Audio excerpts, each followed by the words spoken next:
Santo, santo es nuestro Dios, el santo, el justo, fue ofrecido por nosotros. Vamos a pedir que el Señor nos ayude, nos asista en poder recibir su palabra para aquello que Él la envía. Te damos gracias, Señor, por tu palabra, por Jesucristo, el mismo Verbo de Dios, hecho carne y habiendo venido aquí a la tierra para hacer aquello que tú le habías encomendado, Padre, según ese pacto eterno en su sangre, darnos salvación y vida. Señor, rogamos que por medio de esta tu palabra sigas obrando en nuestros corazones, en nuestras mentes, que podamos alinearnos a tu voluntad. Señor, líbranos de errores, de equivocaciones, de mentiras. Señor, y ayúdanos a estar expuestos a tu consejo, Señor. Asístenos, Señor, y ayúdanos a adorarte en este tiempo también, en el nombre de Jesús. Amén. Amén. Preciosa la palabra del Señor. Qué privilegio tenemos de tener este medio que es tan práctico. Está escrito, lo tenemos, es físico, es material, pero es mucho más que eso. Claro, la palabra de Dios nos ha sido dada por medio de estos medios que no son tan útiles a nosotros, pero va mucho más allá, porque es el mismo poder de Dios que transforma, es una palabra viva, es como esa espada de doble filo que no se queda en palabras escritas, sino que transforma y trae y da vida.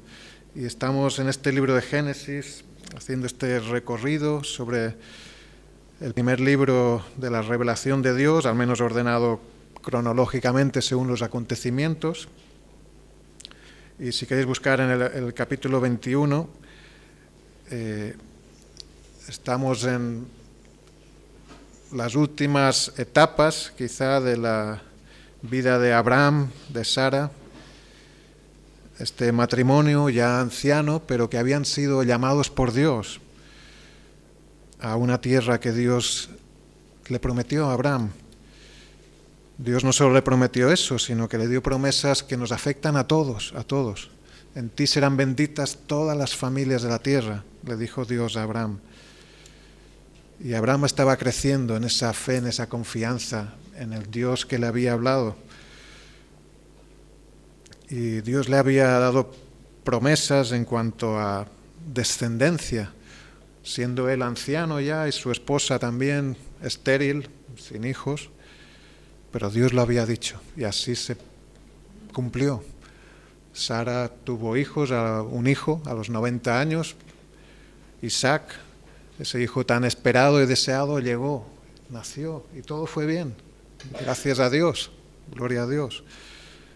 Al cabo de un par o 3 de años, Abraham hizo una fiesta, había que celebrarlo. Este es el hijo de la promesa. Esto dijo Dios y esto ha hecho, es un milagro. Vamos a alegrarnos, a celebrarlo. Y hizo un gran banquete, dice la palabra. Lo vimos en el capítulo 21, la primera parte. Todos se debían alegrar, pero no todos se alegraron. Agar, la sierva de Sara, aquella que ella misma, Sara, había ofrecido a Abraham, ya que no tenían hijos, pues bueno, te daré a mi sierva y ten hijos con ella, dame hijos a través de ella. Pues así fue, ¿no? Ellos intentaron pues cumplir quizá a su manera lo que pensaban que Dios les había prometido, pero Dios iba a hacerlo de forma milagrosa. Pero Agar tuvo un hijo de Abraham, Ismael. Y cuando, acordáis, ¿no? Cuando Agar se vio embarazada, pues tuvo una mala actitud hacia Sara, su señora. Era su señora en aquel tiempo. Y por esa situación, pues ella salió de la familia. Dios la hizo volver, no, tu lugar es aquí, con Abraham. Años más tarde, pues ahí nace Isaac, Abraham hace la fiesta y Ismael seguramente tendría entre 15 y 17 años, un adolescente. Y dice el pasaje que vimos la semana pasada que Ismael se burlaba del niño, tendría 2 o 3 años, Isaac, y se burlaba de él. Dice Gálatas que el que había nacido según la carne perseguía, no solo se burlaba, sino que lo perseguía al que había nacido según el Espíritu, así también ahora, ¿no? Eso es una alegoría, dice Pablo, en cuanto a la situación de la Iglesia también, lo vimos el domingo pasado. Y lo que ocurre es que Sara pide a Abraham, su esposo, que la eche, sácala, échala de la familia, a ella y a su hijo. Lo dice así, ¿no? Pero era el hijo de Abraham también, no le dijo y a tu hijo, no, le dijo a su hijo. Pero a Abraham le supo mal porque era su hijo, le pareció muy grave, dice la palabra, que Sara, su esposa, pidiese que Ismael y Agar fueran echados de la familia, echados fuera, expulsados. Pero Dios habló a Abraham y le dijo, escucha a Sara, porque es correcto. La actitud probablemente no sería correcta de Sara, pero lo que dijo sí. ¿En qué era correcto? Y Dios le dice a Abraham, en Isaac te será llamada descendencia, porque Sara le había dicho, este no ha de heredar con mi hijo, pero también el tuyo. La actitud no era correcta de Sara, pero lo que decía era lo que Dios había prometido, en Isaac te será llamada descendencia, le dijo Dios a Abraham. Así que escucha y haz lo que te ha dicho Sara. Fue algo grave, duro para Abraham, pero esa fue la palabra del Señor hacia Abraham. Aunque Dios también le dijo, también le bendeciré a Ismael le bendeciré también, tranquilo, porque es tu descendiente, y también le bendeciré, y así fue. Dios bendijo a Ismael mucho, grandemente. Y vamos a leer el pasaje de hoy desde el versículo 14 de capítulo 21 de Génesis. Bueno, leemos el 13, que es lo último que acabamos de mencionar, que leímos hace 2 semanas. Y también el hijo de la sierva, le dice Dios a Abraham, del hijo de la sierva haré una nación, porque es tu descendiente, a él también lo bendeciré. Entonces, dice el versículo 14, Abraham se levantó muy de mañana y tomó pan y un odre de agua y lo dio a Agar, y poniéndolo sobre su hombro le entregó el muchacho y la despidió. Y ella salió errante por el desierto de Berseba, y le faltó el agua del odre, y echó al muchacho debajo de un arbusto, y se fue y se sentó enfrente, a distancia de un tiro de arco, porque decía, no veré cuando el muchacho muera. Y cuando ella se sentó enfrente, el muchacho alzó su voz y lloró. Y oyó Dios la voz del muchacho. Y el ángel de Dios llamó a Agar desde el cielo y le dijo, ¿qué tienes, Agar? No temas, porque Dios ha oído la voz del muchacho en donde está. Levántate y alza al muchacho y sosténlo con tu mano, porque yo haré de él una gran nación. Entonces Dios le abrió los ojos y vio una fuente de agua, y fue y llenó el odre de agua y dio de beber al muchacho. Y Dios estaba con el muchacho y creció y habitó en el desierto y fue tirador de arco y habitó en el desierto de Parán y su madre le tomó mujer de la tierra de Egipto. Gloria al Señor. Hasta aquí leemos hoy esta palabra inspirada por el Señor de hechos reales, literales, que ocurrieron, pero que nos enseñan mucho acerca del carácter, la misericordia, la provisión, el poder, la soberanía de Dios. Vemos en toda la historia de la vida de Abraham y su familia cómo Dios está en control de todo, incluso a pesar del pecado de ellos, las equivocaciones, las malas actitudes. Dios está en control, Dios es soberano, nada escapa de su mano. Y Él cumple con sus promesas siempre, a pesar de lo que ocurra, de lo que sea. Nada sale de la soberanía de Dios, ni siquiera el mal de este mundo. A veces es difícil de entender, pero es así. El mal de este mundo, que es mucho, abundante, no escapa del control y la soberanía del Señor. Dios es Rey, Él reina sobre todas las cosas. Y aquí vemos pues esta situación pues dura, difícil. Para Abraham mucho, debió serlo, muy, muy dura. Despedirse de Agar, de su hijo Ismael, a quien él seguro que amaba mucho. pero tuvo que despedirse de él. Debió ser un momento difícil, pero él obedeció. Él estaba aprendiendo esto, que cuando Dios dice algo, es mejor obedecer, aunque sea duro, aunque sea difícil, aunque no entiendas todos los porqués o para qué es. Y Abraham obedece y obedece pues diligentemente. Dice que muy de mañana él se levanta, lo primero que hace. Eso lo vemos en el capítulo siguiente, en su prueba mayor, que también igual, él aprendió, lo primero es la obediencia. Si Dios lo ha dicho, él sabe lo que dice y él tiene la respuesta mejor. El que se equivoca soy yo, él no se equivoca nunca, jamás. Y si él dice que esto es así, debe ser así, así debe ser. Obedecer a Dios siempre es lo mejor, siempre es lo mejor.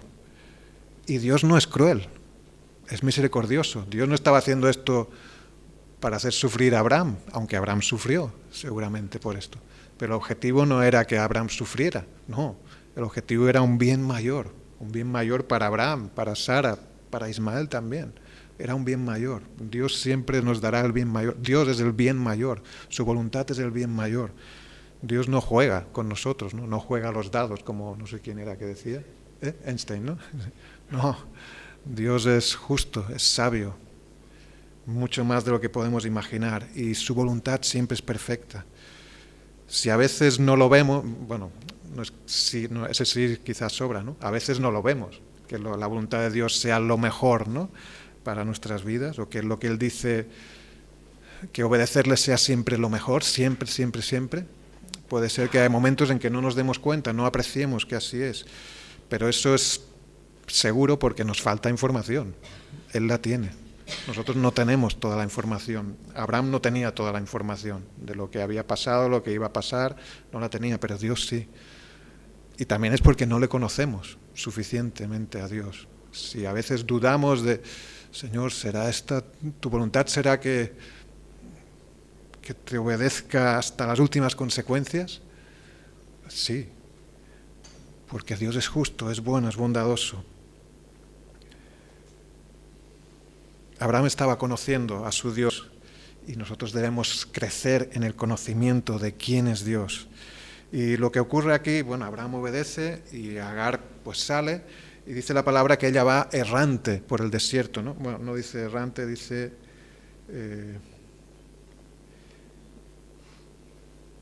sí, dice errante, literalmente, esa es la palabra. Es que hay otras versiones que usan otros sinónimos, ¿no?, de esta misma palabra.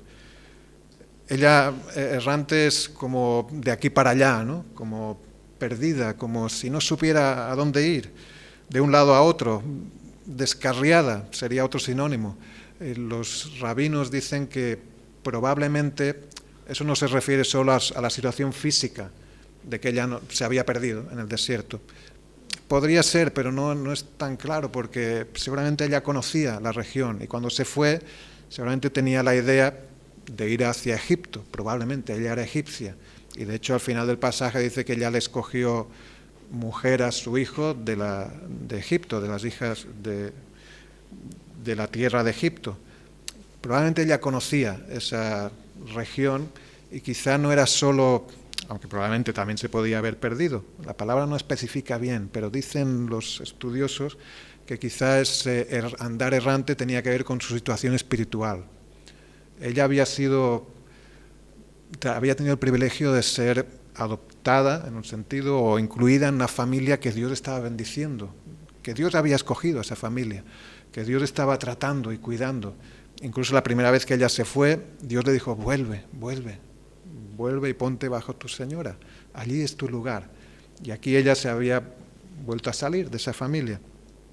Quizá ese andar errante era una condición espiritual también, en el caso de Sara. Su caminar, su experiencia en esa familia la acercó a Dios, seguro, porque ella oyó y vio cómo Dios bendecía de una forma milagrosa a Abraham y Sara. Vio un milagro, fue testigo de un milagro que solo Dios podía hacer.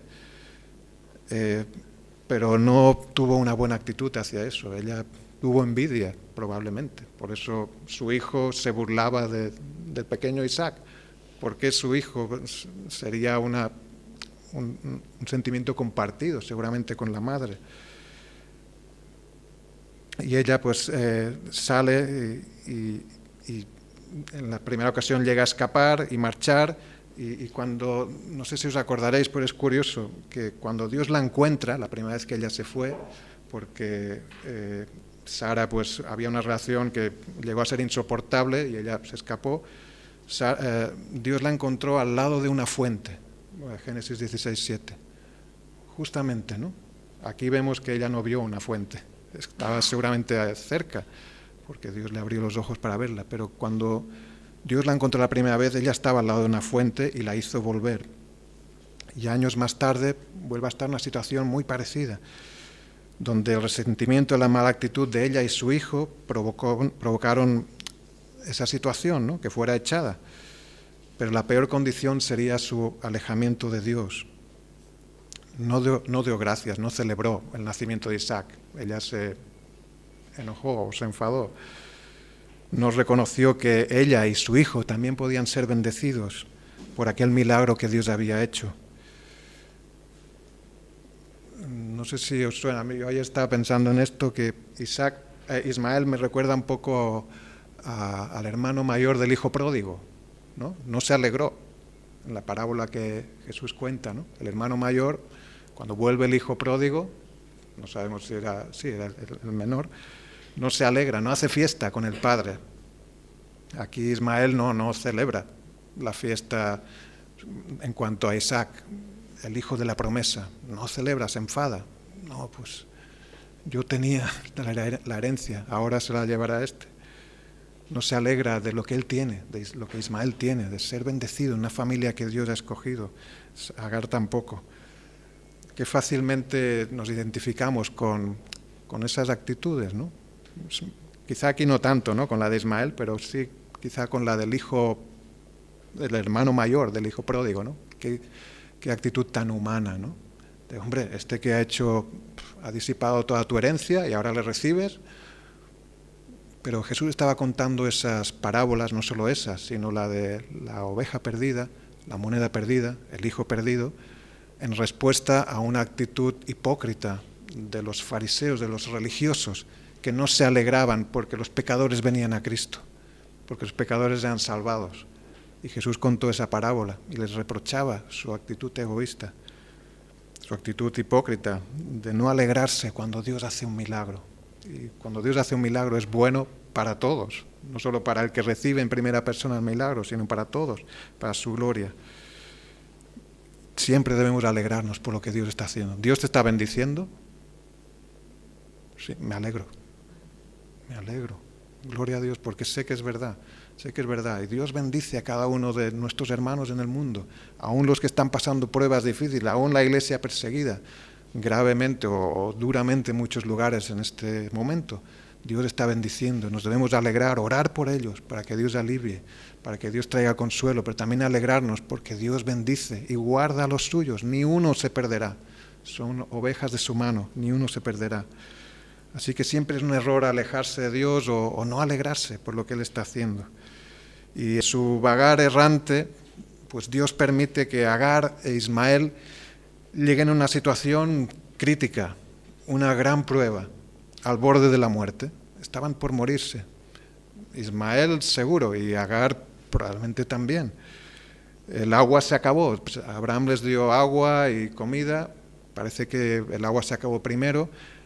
En algunos comentarios que he leído dicen que, claro, por lógica, pues Ismael tendría unos 15, 17 años, pues tendría que ser ya no un adulto como entendemos hoy día, pero sí ya pues en plenas facultades y quizá más resistente incluso que Sara, ¿no? Pero parece que es él el que estaba en peores condiciones. Algunos comentaristas dicen que probablemente enfermó por alguna causa. Quizá por eso también la enfermedad hizo que consumiera más rápido el agua. No lo sabemos, el texto no lo explica así claramente, pero sí que dice que Ismael estaba a punto de morirse, que Agar, su madre, lo puso debajo de un arbusto quizá para que no le diese el sol tan de lleno, y se alejó para no verlo morir. No quería ver morir a su hijo. Dijo, me sentaré como a un tiro de arco, dice el versículo, para no ver el momento que se muera. No quiero verlo. Sé que se va a morir, pero no quiero verlo.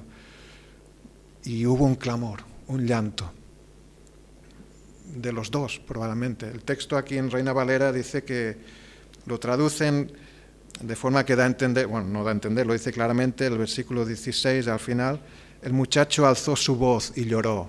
Pero si miráis cualquier otra versión, o la Biblia de las Américas, o los interlineales en hebreo, no dice que el muchacho alzó su voz y lloró. Parece que fue Agar la que alzó su voz y lloró. O sea, no pone el muchacho que tenemos ahí en la Reina Valera.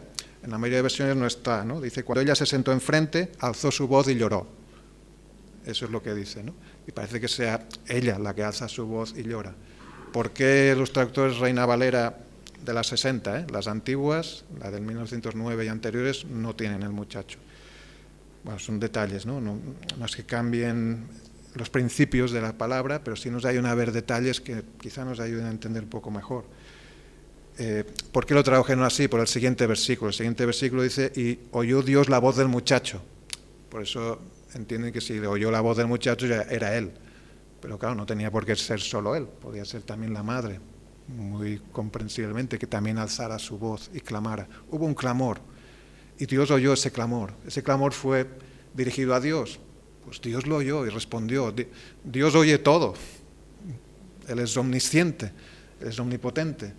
Lo oye todo, pero cuando la palabra dice que Dios oye ese clamor, no es que lo oye porque oye todo, sino que presta atención y responde a ese clamor de una forma específica. Y esto es lo que ocurrió aquí. La situación era crítica, era desesperada, iba a morir, pero clama a Dios, gloria a Dios. Eso es a lo que llevó esa situación que Dios permitió.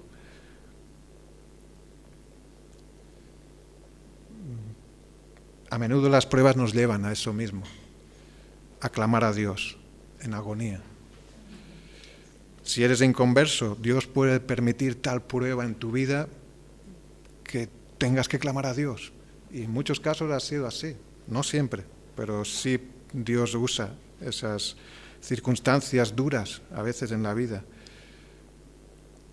para volvernos a Dios. Quizá el clamor de Dios de Agar e Ismael aquí fue por una situación física, que se iban a morir pues, de sed, de deshidratación. Pero su clamor provocó una respuesta de parte de Dios, que no solo nos salva físicamente, sino espiritualmente, nos da vida eterna. Quizá cuando Dios te lleva a una situación física insostenible, es para que clames por tu situación, tus circunstancias. Pero la respuesta de Dios no es solo para arreglar eso, sino para mucho más. El Señor siempre nos tratará de forma que nos acerquemos más a Él. El fruto, el resultado es comunión con Dios. Es crecer en el conocimiento de quién es Él.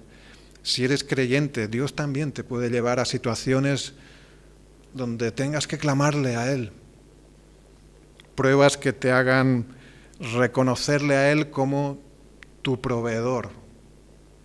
No reconocerle solo, sino conocerle como tu proveedor. ¿Cómo voy a conocer a Dios como mi proveedor? Pues cuando esté en necesidad.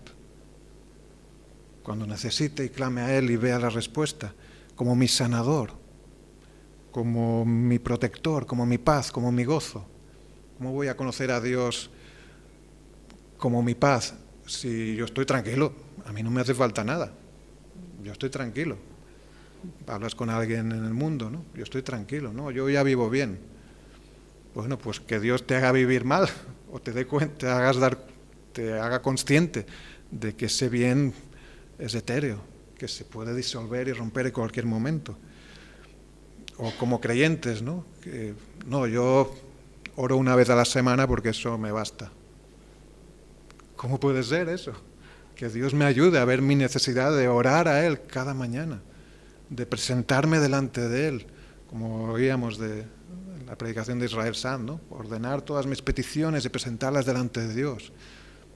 No quiero estar tan tranquilo, no quiero esa tranquilidad, quiero la paz de Dios, la paz que viene de Él, la que Él no da como el mundo, sino la da de una forma diferente.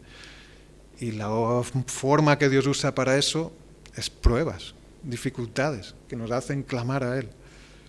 Y Dios responde, siempre responde. Al que viene a Él, al corazón contrito y humillado, no despreciará jamás el Señor. El Señor siempre responde.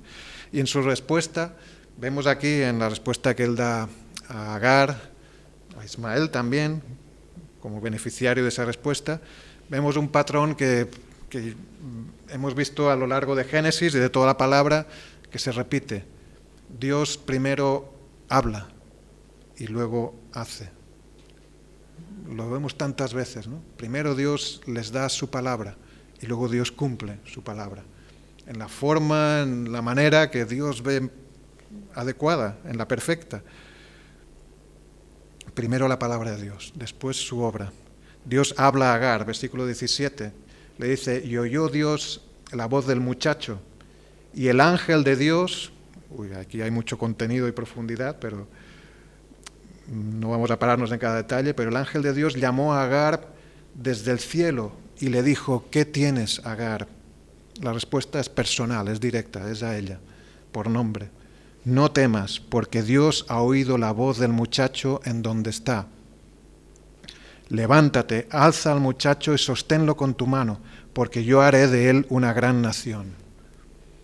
Esa es la palabra del Señor, la palabra que fortalece la fe de Agar, la palabra que incluye pues promesas que para que tengan cumplimiento tendrá que pasar algo, porque cuando Dios le dice eso, Ismael se está muriendo todavía de sed, va a morir, quedan minutos probablemente.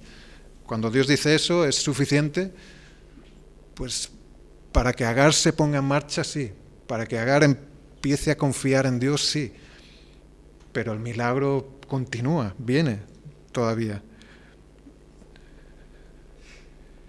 Dios primero nos habla para fortalecer nuestra fe, para poder creer y confiar en Él, aunque todavía no haya llegado al cumplimiento de la promesa. Es por fe, no por vista. Es por fe que caminamos, no por vista. Pero la fe que Dios nos da, nos dará el privilegio de ver el cumplimiento de las promesas de Dios, una y otra vez. Quizá no en el momento que recibimos la palabra, pero sí en el momento que Dios haya determinado. Y gracias y gloria a Dios, porque hemos visto el cumplimiento de muchas promesas del Señor. Pero aunque no veamos nada todavía, si Dios nos ha dado su palabra, es firme y se va a cumplir y podemos confiar en ella. Pero aquí Dios hace algo inmediatamente o prácticamente al momento. No siempre es así, pero a veces sí, y en este caso sí, ¿no? ¿Y qué hace Dios? Entonces le abrió los ojos, dice. Dios le habla y luego hace algo. Dios le abre los ojos a Agar. ¿Y para qué? Para que vea una fuente. Agar ve una fuente de agua. ¿Qué pasó aquí? ¿Estaba la fuente o no estaba? Es que Dios creó la fuente y ella la vio. No dice eso el texto. El texto solo dice que le abrió los ojos. Así que entendemos que la fuente debía estar. Quizás que estaba muy lejos y no la veía y ahora la ve. No sabemos, pero Dios hizo algo en los ojos de Agar para que viese la manera en cómo se iba a salvar su hijo y ella misma. Le abrió los ojos a la fuente que iba a salvar la vida de su hijo, donde manaba agua. En la sección siguiente del pasaje habla de un pozo que Abraham cavó en ese mismo desierto, el desierto de Beerseba. Y parece que hay una diferencia, ¿no?, entre un pozo que se cava. La palabra en hebreo es la misma para el pozo que Abraham cava, un poco más adelante, y para algunas traducciones no dicen fuente, aquí donde nosotros tenemos fuente dice pozo también, en hebreo es la misma palabra. Pero hay una pequeña diferencia de esas pequeñas partículas que usan las palabras en hebreo, que da a entender que probablemente este pozo que Agar vio cuando Dios le abrió los ojos, era un pozo donde brotaba el agua, que no había que bajar el cubo y subirlo, sino que por las corrientes subterráneas o lo que sea, el agua salía sola, salía hacia afuera. Por eso traducen fuente, ¿no? Porque manaba, salía agua hacia afuera. Pero Agar no lo había visto. Dios le abre los ojos y lo ve. Dios hace algo. Qué alegría para Agar, ¿no? Oh, sí, ahí está nuestra salvación. ¿Cómo no la habría visto antes? No lo sabría, seguramente ella no pararía a pensarse, uy, ¿cómo no la he visto antes? No, iría corriendo a buscar el agua y dar a su hijo, hacer lo que Dios le había dicho, levanta a tu hijo, sosténlo, porque yo haré de él una gran nación. Ahora veía y lo que Dios le acababa de decir tenía sentido. Ah, vale, ahora entiendo cómo. Dios lo va a hacer, Dios me ha provisto esta salvación. Dios dijo que levantaría a Ismael para hacer una gran nación. ¿Cómo? Pues es agua, es el primer paso para lo que Dios ha dicho. La palabra de Dios no fallará nunca. Si Dios ha dicho que de Ismael hará una gran nación, aunque se esté muriendo de sed, Dios lo hará y Dios lo cumple. La fuente que por obra de Dios se hizo visible a los ojos de Agar lo cambió todo. Y eso inevitablemente, claro, bueno, no sé si lo veis, pero gracias a Dios creo que podemos verlo, que eso nos lleva a Cristo, inevitablemente. Es la fuente de agua de vida eterna. Él es aquel que dijo, si alguno tiene sed, venga a mí, beba.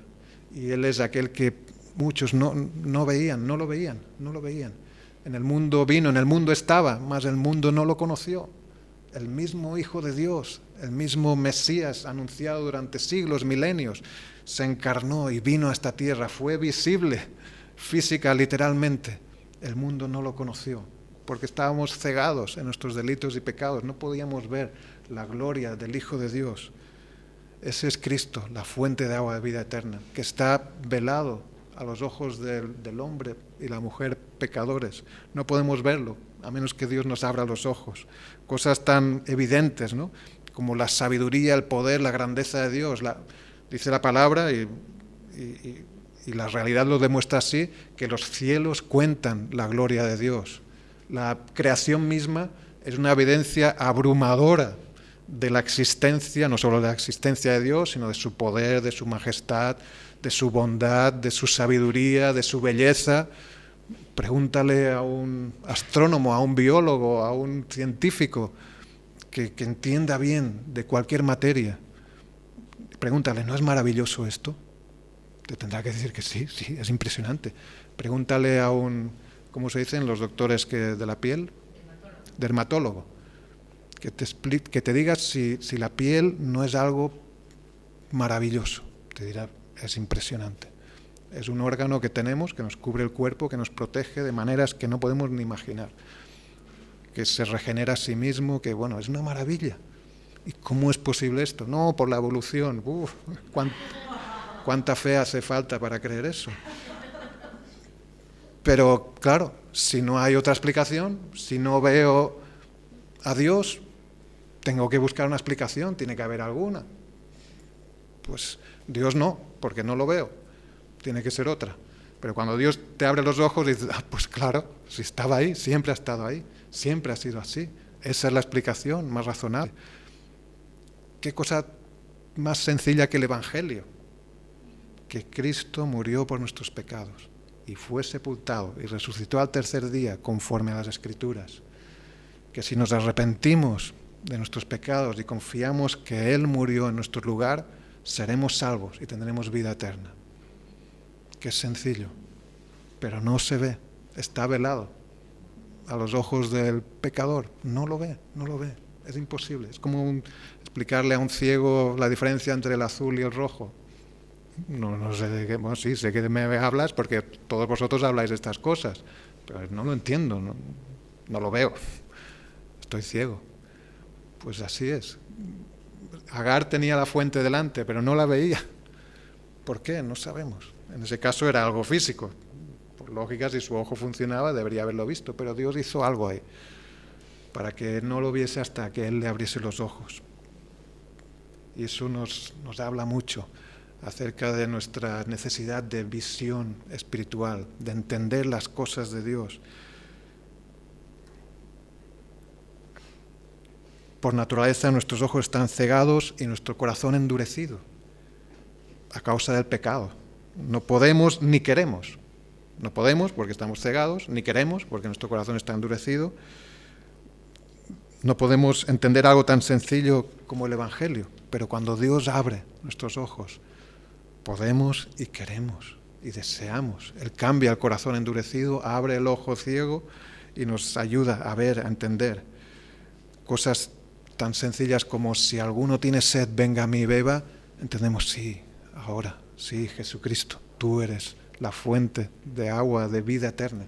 A ti quiero venir, contigo quiero tener comunión. Cosas tan sencillas como mirad a mí y sed salvos todos los términos de la tierra. De repente se hacen visibles. Ah, claro, es mirándole a Él. Spurgeon se convirtió con ese versículo. Después de años tenía 17 años creo, él conocía la palabra, él venía de una familia su padre era predicador, él conocía el Evangelio desde pequeño, pero no lo veía, hasta que Dios le abrió los ojos a través de este versículo tan sencillo, que seguramente ya conocía y habría oído muchas veces, pero no lo veía, y Dios le abrió los ojos. La salvación es del Señor, pero cuando Dios salva, es irrevocable, Dios te hace ver verdades tan sencillas que hasta que Él nos abre los ojos no la vemos, pero entonces sí vemos la fuente de nuestra salvación y corremos a ella y somos salvos. ¿Cuánto necesitamos conocer más, ver más a nuestro Señor? ¿Crees que le conoces lo suficiente? Yo no. No, quiero conocerle más. Pablo creía que no era suficiente. No, sigo adelante, todavía no he alcanzado la meta, pero quiero conocerle. Ese era el objetivo de un hombre que Dios había usado durante años y de maneras, un hombre dedicado, entregado al Señor. No me conformo. Sé que no solo quiero, sino que sé que necesito conocerle, ver más de su gloria. Por su gracia entiendo y acepto y reconozco el Evangelio y sé que Él es el único Señor, el único Salvador, el único camino, vida. Pero quiero conocerlo, quiero que eso afecte mi conducta, mi confianza, mi caminar, mis relaciones, que sea Él. ¿Cuánto necesitamos que Dios nos abra los ojos, como hizo con Agar, para que podamos ver, percibir, ser conscientes de su gracia todo el día? ¿Soy consciente de su gracia todo el día? No, todavía me falta crecer en eso, de su bondad, del poder y del amor de mi Señor. Cuando me angustio, cuando me preocupo, cuando mi carácter, mi manera de ser enturbia el ambiente, necesito que el Señor me abra los ojos. No sé si es muy bíblica la letra de esa canción, pero claro, al preparar esta palabra pues me venía mucho a la mente, ¿no? Esa de abre mis ojos, oh Cristo. Yo quiero verte. En inglés tiene un poquito más de... Supongo que la original es en inglés. A veces es al revés. Si la original es en castellano, tiene más potencia en el original, claro. La traducción se pierde. Pero abre mis ojos, oh Cristo. Yo quiero verte. Necesito verte, Señor. Y exaltar tu majestad. Darte gloria. Que el Señor nos ayude. Dios estaba haciendo eso en la vida de Abraham y de Sara, y en este caso de Agar también, y de cada uno de sus hijos lo está haciendo, abriéndonos los ojos cada vez más para que podamos ver la gloria resplandeciente de Cristo. Si ya somos salvos, no para salvarnos otra vez, eso no va a ser así. Ya somos salvos por gracia para siempre, si no hemos creído en vano, como dice la palabra. Pero sí para que podamos crecer y madurar en la fe, darle más gloria a Él. ¿Le doy toda la gloria al Señor que Él merece? No, sé que el Señor puede hacer una obra en mí para que le dé más gloria a Él. Le amo con todo mi corazón, toda mi mente, todas mis fuerzas. Pues no sé, quiero crecer en eso. Sé que no he llegado todavía. Si Pablo no le había llegado, yo menos. Pero quiero caminar, quiero seguir. Y para eso necesito una visión clara, cada vez más clara de quién es Él. Y el método de Dios son las pruebas. Sí, son los padecimientos y las persecuciones. Así fue. Así ha sido. Luego son testimonios de toda la palabra.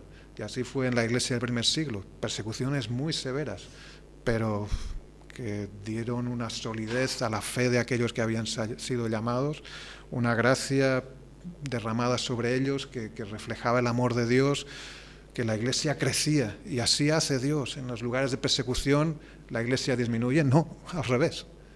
¿Por qué? Porque se levanta un clamor hacia Dios: sálvanos, Señor, líbranos, ayúdanos. Y Dios responde, Dios obra con poder. Las pruebas a veces son consecuencias de nuestras malas decisiones o actitudes, pero no siempre, no siempre. A veces sí, claro, si haces algo mal, pues recibirás las consecuencias, pero no siempre es así. A veces Dios permite pruebas porque Él decide. El aguijón en la carne de Pablo, ¿no? Dios no se lo quitó, nunca. Él vivió con algo que le hacía sufrir, no especifica bien qué era, que dice: 3 veces le he pedido al Señor que lo quite de mí. Esto me está abofeteando, me humilla, me hace daño. Señor, líbrame. Pero Dios le dijo: no, bástate mi gracia, porque mi poder se perfecciona en la debilidad. Eso dice Pablo: me ha dicho esto el Señor, me lo ha dicho. Entonces, dice él, por tanto, de buena gana, no a regañadientes, no, de buena ganas. Dios, si tú lo has dicho, me gloriaré más bien en mis debilidades, para que repose sobre mí el poder de Cristo. De acuerdo, sí, soy débil, es verdad. Y también él dice que esto Dios se lo dio para que no se exaltase él por tanta revelación que había recibido de Dios, que recibió mucha. Pues sí, la exaltación, el orgullo, pues era algo que Dios le estaba protegiendo a Pablo de caer en eso. ¿Cómo? Por medio de un sufrimiento que le recordaba: no, tú eres débil, el fuerte soy yo en ti. Y Pablo reconoce: sí, soy fuerte, pero en Él, solo en Él. Por mí mismo soy débil. Me gloriaré en mis debilidades. Gloria a Dios, porque soy débil. Pero Él es fuerte en mí. El poder de Cristo reposa sobre mí. Eso es. En eso confío. Esa prueba de Pablo le acercó más al Señor. Fue una prueba que aquí Agar recibe respuesta. Pablo también recibe respuesta, pero la respuesta es: no te lo voy a quitar, Pablo. Vas a morir con eso. Pero eso es una bendición para ti. Es una bendición. Eso le acercó más a Dios, fortaleció su fe. No menospreciemos las pruebas, no nos quejemos. Bueno, o quejémonos cada vez menos. Que el Señor nos ayude. Las pruebas son para nuestro bien. Clamemos a Dios, eso sí, clamemos a Dios. Pidámosle su gracia, pidámosle que nos abra los ojos. Señor, ábreme los ojos. Ayúdame a entender, a ver tu gracia en medio de esta prueba. Consideremos brevemente, pero el caso de Job. ¡Wow! Increíble. Un hombre perfecto y recto, temeroso de Dios y apartado del mal. Eso dice el primer capítulo, cuando define quién es Job. Un hombre perfecto, recto, temeroso de Dios y apartado del mal. En palabras del mismo Dios. El mismo Dios lo dice. Sí, ¿no has visto a mi siervo Job, que es perfecto, recto, temeroso de Dios y apartado del mal? Sí, eso lo dice Dios, eso era verdad. Pero Job recibió sufrimientos impresionantes. Experimentó pruebas que acertadamente él consideró como venidas de Dios. Dice, cuando él le responde a su mujer, le dice: ¿recibiremos de Dios el bien y el mal no lo recibiremos? ¿El mal de parte de Dios? Pues sí, Dios permitió ese mal para un bien mayor. Después de su sufrimiento, al final del libro de Job, de su clamor, de sus quejas, sí, se quejó Job a Dios. Claro, era hombre y no entendía qué estaba pasando. Pero y después de todo ese tiempo, quizá fueron meses, algunos dicen cerca de un año, ¿no?, de sufrimiento, lleno de lepra, enfermo de la punta de los cabellos a la punta de los pies, menos su mujer, sus hijos muertos, toda su familia, sus tierras quemadas, sus posesiones. Pero después de todo ese tiempo de sufrimiento, antes de que Dios les sanara, antes de que Dios les restableciera, Job dice, en capítulo 42, dice: respondió Job a Jehová y dijo, también lo cantamos eso: yo conozco que todo lo puedes, que no hay pensamiento que se esconda de ti. ¿Quién es el que oscurece el consejo sin entendimiento? Eso se lo había dicho Dios a él en el capítulo anterior. ¿Quién está hablando aquí? ¿Quién oscurece? Y Job dice, ¿quién? Pues yo. Por tanto, yo hablaba lo que no entendía, cosas demasiado maravillosas para mí que no comprendía. Oye, te ruego, que antes Dios le dice a él, dime, ¿estabas tú cuando yo formaba la tierra? Dime, te preguntaré y tú me responderás. Y aquí él dice, no, yo te ruego y hablaré, te preguntaré y tú me enseñarás. De oídos te había oído, mas ahora mis ojos te ven. Ahora mis ojos te ven. Sus ojos fueron abiertos. Por medio de la prueba, sufrimiento, él vio más quién era Dios. Por tanto, me aborrezco, me arrepiento en polvo y ceniza. Señor, mi orgullo todavía era grande, me aborrezco, me arrepiento. Y era un hombre justo, temeroso de Dios, pero llegó a ver la gloria de Dios, la grandeza, la majestad de Dios de una manera que no había conocido antes. Y aún estaba lleno de lepra cuando dice esto. Aún estaba en medio del sufrimiento, aún Dios no había respondido. Job ya era un hombre recto y temeroso de Dios, pero este periodo de sufrimiento intenso le acercó aún más al Señor, le abrió los ojos, le hizo desear y amar más a Dios y su palabra. Debemos seguir creciendo y fortaleciéndonos en la fe, sabiendo que para aquel que ama y sirve al Señor, todas las pruebas, todos los sufrimientos tienen como propósito el mayor bien, la mayor bendición, la mejor recompensa, Dios mismo. Dios mismo es nuestra recompensa. ¿Qué ganaré yo? Pues a Dios mismo. Él será mi Dios y yo seré suyo. Como Abraham recibió y entendió que el Señor era su Dios y él era su escudo y él era suyo, era del Señor. Así que no desfallezcas, clama a Dios, confía en Él, escucha su palabra, no vayas errante por el desierto, apártate del pecado, obedece a Dios y descansa en su gracia. Él siempre responde, siempre, y su respuesta siempre te acercará a Él, sea sí, sea no, sea espérate, siempre será para que nos acerquemos a Él, para que conozcamos más de su gracia, de su paciencia, de su misericordia. Que el Señor nos siga abriendo los ojos para que, como dice 2 Corintios 4:4, podamos ver la luz del Evangelio de la gloria de Cristo, el cual es la imagen de Dios. Él es nuestra fuente de agua, de vida. Él es la fuente que nos ha sido revelada. Que Él nos ayude, que el Señor nos ayude a ver esa gloria de Cristo, la gloria del Evangelio de Cristo, el cual es la imagen de Dios. Amén. Que el Señor nos ayude. Vamos a orar y pedirle que así sea. Señor, te damos gracias por tu palabra, por tu presencia aquí en este lugar. Señor, te rogamos que obres en nosotros de tal forma que podamos crecer en nuestro entendimiento, no solo entendimiento intelectual, sino, aunque también, pero Señor, en conocimiento y